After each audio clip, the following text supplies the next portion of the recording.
पिछले कुछ महीनों से जब से ईरान और इजराइल के दरमियान जंग छिड़ी या ईरान और अमेरिका के दरमियान ये जंग और शदीद हुई, या फिर ये कहा जाए कि जब हमास ने इजराइल के अंदर हमला किया था और इजराइल ने गजा पर पलटवार किया, या इसके बाद इजराइल ने अचानक ईरान पर हमला कर दिया, उसके बाद फिर अमेरिका और इजराइल ने मिलकर ईरान को निशाना बनाया। इन मशरिक़ वस्ता में इन तमाम जंगों के दरमियान, इन तमाम मंजरनामों के बीच अगर किसी की निगाहें मशरिक़ वस्ता पर सबसे ज्यादा दरअसल टिकी हुई थी तो वो दरअसल कोई और नहीं, वो नॉर्थ कोरिया था, वो शुमाली कोरिया था, जो इस पूरे मंजरनामे पर दरअसल नजर गड़ाए हुआ था और इस पूरे मंजरनामे को देख रहा था।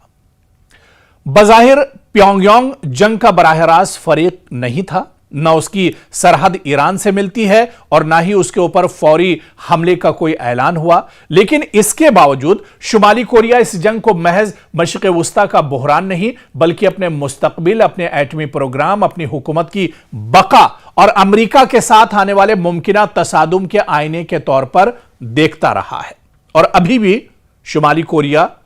या प्योंगयांग की बात करें तो वो पूरी तरह से अलर्ट है। जब यह जंग चल रही थी उस वक्त आपको याद होगा कि शुमाली कोरिया की तरफ से यह बयान भी आया था कि जिस तरह से अमेरिका या अमेरिका जैसी जो सुपर पावर ताकतें हैं, खासतौर से उसका इशारा अमेरिका की तरफ था कि वो कमजोर ममालिक पर किस तरह से अचानक हमला कर सकते हैं या उसे किस तरह से अपनी गिरफ्त में ले सकते हैं। लेकिन शुमाली कोरिया ने यह ऐलान किया था कि शुमाली कोरिया को लेकर यह गलती अमेरिका भूल कर ना करे या कोई दूसरा मुल्क भूल कर ना करे, क्योंकि शुमाली कोरिया ईरान, वेनेजुएला या फिर लबनान नहीं है। अगर अमेरिका ने यह गलती की तो उसे मुंहतोड़ जवाब दिया जाएगा। इसीलिए ईरान जंग के बाद शुमाली कोरिया के बयानात, अस्करी सरगर्मियों, मिसाइल प्रोग्राम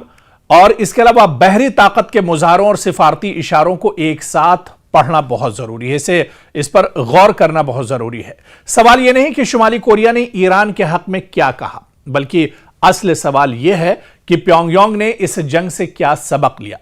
किस खतरे को महसूस किया और अब वो किन तैयारियों पर तवज्जो दे रहा है। दरअसल शुमाली कोरिया ने जिस तरह से कहा था कि वो पूरी तरह से अलर्ट है, आप देखिए कि मिडिल ईस्ट में, मशरिक़ वस्ता में, जहां पर इजराइल, अमेरिका लगातार ईरान को निशाना बना रहे थे, ईरान लगातार पलटवार कर रहा था, उस वक्त भी अगर पूरी नजरें शुमाली कोरिया की कहीं पर थी तो वो मशरिक़ वस्ता पर थी, उसकी पल पल के अपडेट पर उसकी दरअसल निगाहें थी। शुमाली कोरिया के लिए ईरान जंग का सबसे बड़ा सबक यह है कि वॉशिंगटन अब भी रिजीम चेंज या क़यादत को बराह रास्त निशाना बनाने वाली फौजी हिकमत अमली से दस्तबरदार नहीं हुआ है। ईरान पर हमलों, ईरानी क़यादत और अस्करी ढांचे को निशाना बनाने और फिर जंग के बाद भी डोनाल्ड ट्रंप के सख्त बयानात ने प्योंगयांग को यह याद दिलाया कि अगर कोई रियासत अमेरिका के साथ शदीद तसादुम में जाए तो सिर्फ पाबंदियों या सिफारती दबाव तक बात महदूद नहीं रहती, बल्कि मामला क़यादत, फौजी ढांचे और जौहरी तंसीबात तक जा सकता है। ट्रंप ने हाल ही में ईरान के बारे में कहा कि या तो मुआहिदा होगा या अमेरिका काम मुकम्मल करेगा,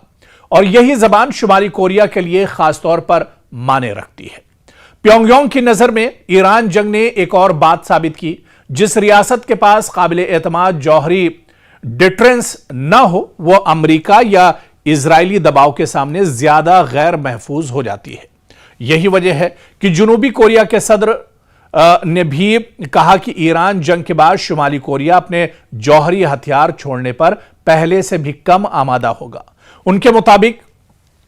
इस पूरी कशीदगी और इस जंग ने प्योंगयांग के इस यकीन को और मजबूत किया कि एटमी हथियार ही हुकूमत की बका की असल जमानत है। और ऐसे में आपको याद होगा कि शुमाली कोरिया के सदर ने बाकायदा ये कहा था कि वो अपनी जो एटमी ताकत है उसे एक तरह से और बढ़ा रहे हैं تاکہ امریکہ جیسی جو طاقتیں ہیں جو اپنے آپ کو دراصل پوری دنیا کا چودھری سمجھتی ہیں، جن کی ہٹ دھرمی پوری دنیا پر چلتی ہے، وہ دراصل اسے آنکھ نہ دکھا پائیں۔ اسی وجہ سے لگاتار وہ اپنی ایٹمی صلاحیتوں کو بڑھا رہے ہیں۔ مشرق وسطیٰ میں آپ کو یاد ہوگا جب جنگ چل رہی تھی، شباب پر تھی اسرائیل، امریکہ اور ایران کی جنگ، اس وقت شمالی کوریا لگاتار اپنے میزائل اور اپنے ڈرونز کا ایک طرح سے پریکٹیکل کر رہا تھا اور اس کی آزمائش کر رہا تھا۔ تو دراصل شمالی کوریا کا یہی ماننا ہے کہ کوئی